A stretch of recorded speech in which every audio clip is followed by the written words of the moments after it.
Welcome to our tutorial on how to prevent automatic downloads for documents on WhatsApp Web for PC. With the latest update, managing your downloads has become easier than ever. If you're tired of documents cluttering your computer without your permission, you're in the right place. Let's dive into the simple steps to take control of your WhatsApp downloads.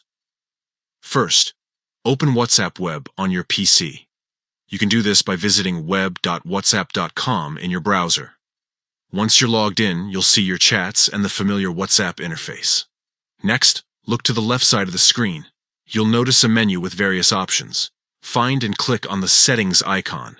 It usually looks like a gear or cog. After clicking on Settings, a new menu will appear. Look for the Chats option and click on it. This will take you to a page where you can customize your chat settings. Now scroll down until you see Media Auto Download. This is where the magic happens. Under this section, you'll find different types of media listed, including photos, videos, and documents.